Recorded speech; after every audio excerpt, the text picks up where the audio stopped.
Oi galera, voltando para mais uma parte da nossa primeira aula que a gente está aprendendo um pouquinho mais sobre bioquímica e sobre como que funciona a bioquímica. A gente tem algumas substâncias que a gente estuda especificamente. Eu posso ter substâncias inorgânicas e orgânicas. A gente está focando nas inorgânicas por enquanto e nós estávamos falando sobre a água.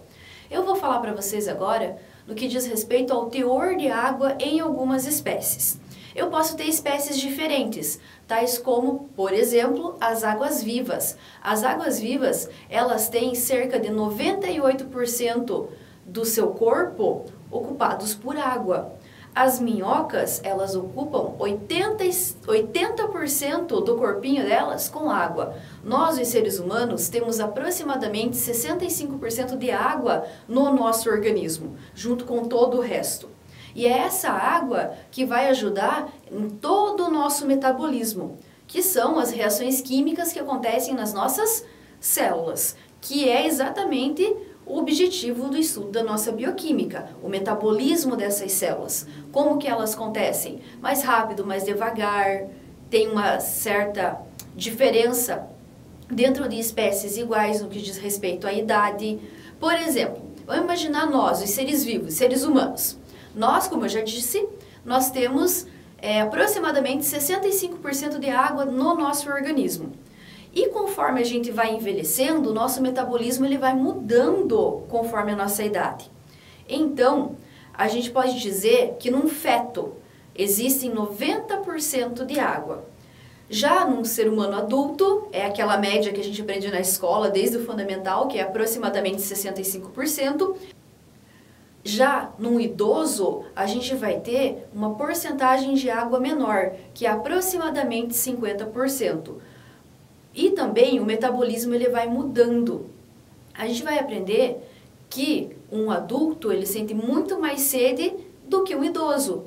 Porque a gente tem mais água, tendo mais água tem mais metabolismo. E produz metabolismo funcionando bem, a gente vai querer, o corpo continua, a própria natureza permite que isso aconteça. Então, o que acontece? Por que as pessoas, no caso da gente que é da estética, né? Por que as pessoas elas estão envelhecendo? Porque elas não tomam muita água. A água é de suma importância para manter uma pele boa. Como vocês já aprenderam aqui agora, conforme a gente vai envelhecendo, essa vontade de tomar água vai diminuindo. Conforme uma certa idade, se a gente não se policia e não se cuida, a pele vai ficando mais estragadinha, né? Mais ruim. Então, a gente destacar a importância de duas coisas. Tomar água e passar creme hidratante. Não é só no rosto também, no corpo todo. Se a gente for comparar, então, dentro das mesmas espécies também, eu tenho ali homens e mulheres, o masculino e o feminino, certo? Então, no caso, quem tem mais músculo, consequentemente, tem mais água no corpo. Não posso dizer que o homem ou a mulher tem mais água no corpo. Quem tem mais músculos, quem trabalha mais.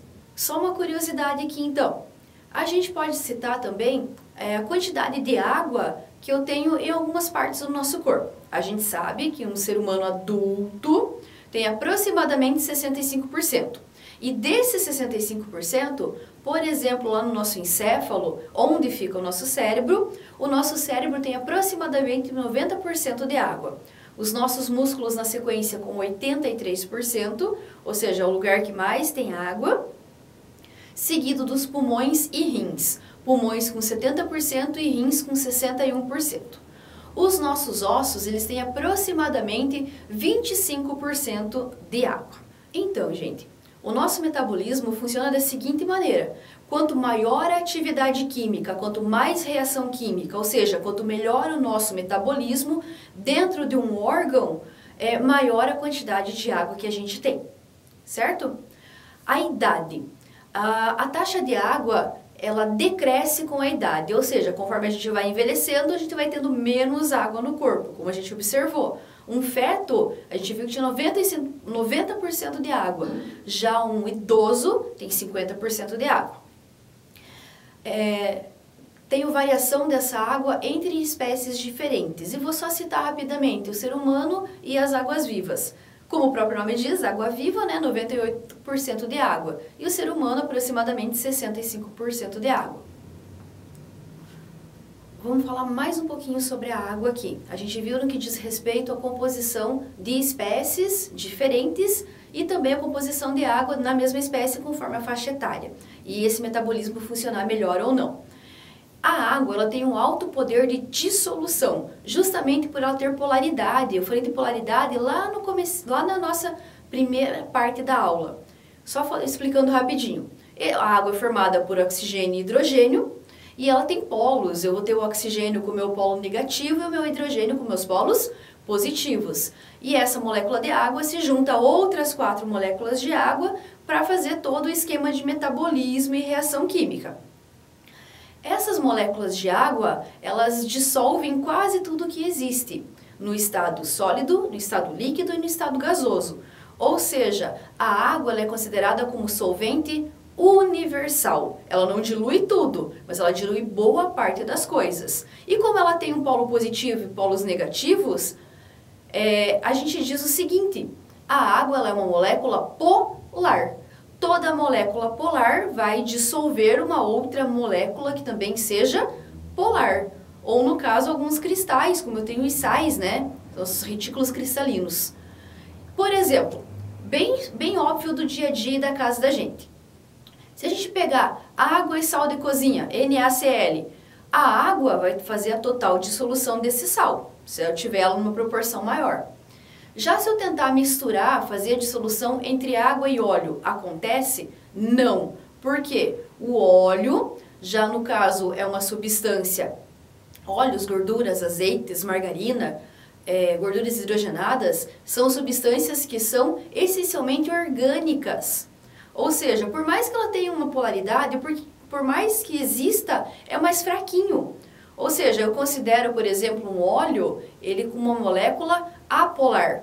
Polar com apolar não dá certo, porque semelhante tem que dissolver semelhante. Então, a polaridade da água dá para ela o nome, o título de solvente universal. Correto? Dilui quase tudo que existe. Ela não é o único solvente que tem por aí, mas ela é uma das mais importantes.